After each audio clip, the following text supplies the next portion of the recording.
আজকের বার্তায় সকলকে স্বাগত। আজকে ঢেকে থাকা মন্দির নগরী।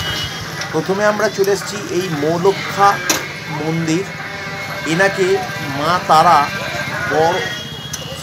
বামদেব এখানেই সিদ্ধি লাভ করেছিলেন বলে শোনা যায়, এবং বামদেব এই মৌলক্ষা মাকে বড় মা বা মা তারা দিদি বলে কথিত আছে। সেটা আপনাদেরকে দেখাতে চেষ্টা করছি।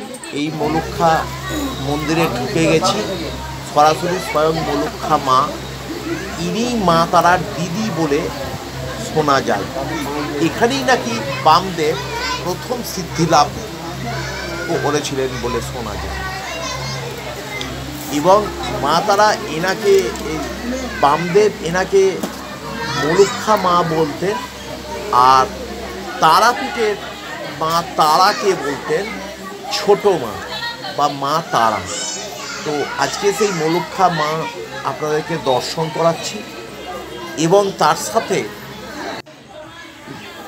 ওটা মৌলটি ঢেকে থাকা যে মন্দির নগরী, সমস্ত মন্দির আপনাদেরকে দেখাচ্ছি আজকে। আগে ভালো করে মৌলক্ষা মায়ের মন্দির, এই যে মৌলক্ষা মায়ের পেছন দিকটা, এখানে ভোগঘর থেকে সমস্ত কিছুই দেখা যায়। এবার চলে এসেছি এই মৌলটির মন্দিরগুলো। আপনারা দেখুন, শত শত মন্দির, যা গুণে শেষ করা যাবে না।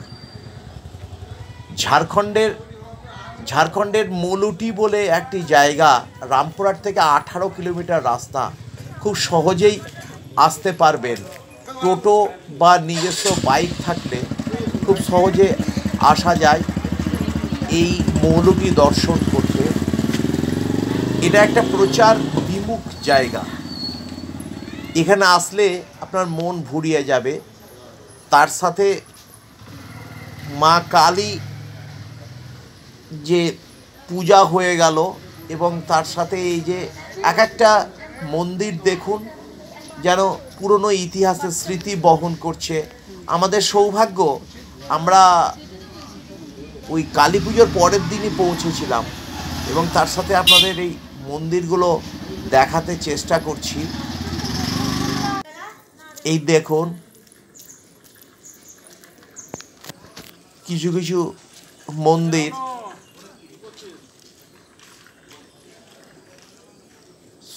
সমস্ত কিছু যেন অতীত তথা ইতিহাসের সাক্ষী বহন করেছিল, বা ইতিহাসকে ধরে রেখেছে।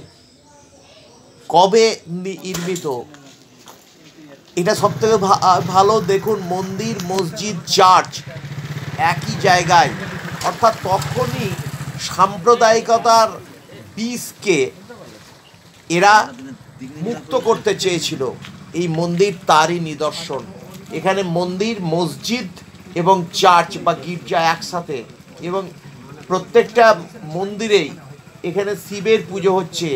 এটা একটা বিশাল নিদর্শন হতে পারে, সাম্প্রদায়িকতার বীজ যাতে না ছড়িয়ে যায়, তার দৌলতেই হয়তো এটা নির্মিত হয়েছিল।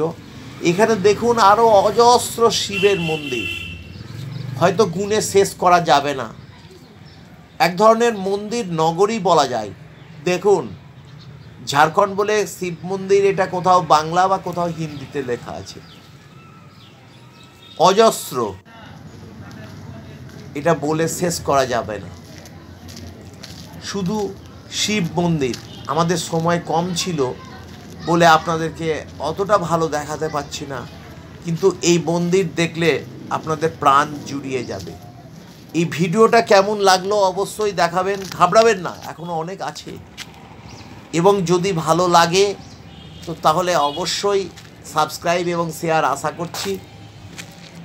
প্রত্যেকটা জিনিস ধৈর্য ধরুন, প্রত্যেকটা জিনিস আপনাদেরকে খুব ভালোভাবে দেখাতে চেষ্টা করছি। অজস্র শিব মন্দির, মানে শিব মন্দির যে কত, গুণে শেষ করা যাবে না। কালী পুজোর জন্য কিছু কিছু জায়গা প্যান্ডেলে ঢাকা পড়ে গেছে। এই দেখুন, কালী পুজোর জন্য এগুলোকে সাজানো হয়েছে। আমরা কালী পুজোতেই এখানে এই মৌলটি নগরীতে পৌঁছেছিলাম। এইটা দেখুন, ঠিক যেন মনে হচ্ছে যে পুরনো কোনো ইতিহাস বা জয়দেব কেঁদুলির মতো অনেকটা লাগছে, যে সেটা বহন করে আছে। তার সাথে যেহেতু আমরা কালী পুজোর উদ্দেশ্যে গেছি, সেই কালী ঠাকুরও আপনাদেরকে দু একটা দর্শন করিয়ে দিচ্ছি। খুব সুন্দর মুহূর্তে আমরা সেখানে পৌঁছেছিলাম।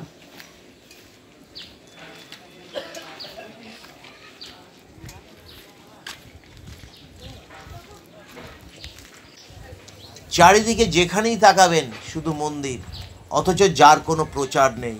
এবং এটা আরও একটা বিখ্যাত জায়গা, যে স্বয়ং বামদেব এই মুলুক্ষা মায়ের কাছে তিনি এখানে প্রথম সিদ্ধি লাভ করেছিলেন। বামদেব এখানে নিজে আসতেন। পরের দিন আমরা পৌঁছেছিলাম বলে এই কালীগুলো একটু দেখুন। মৌলটির কালী খুব বিখ্যাত কালী, চারিদিকে নাম আছে।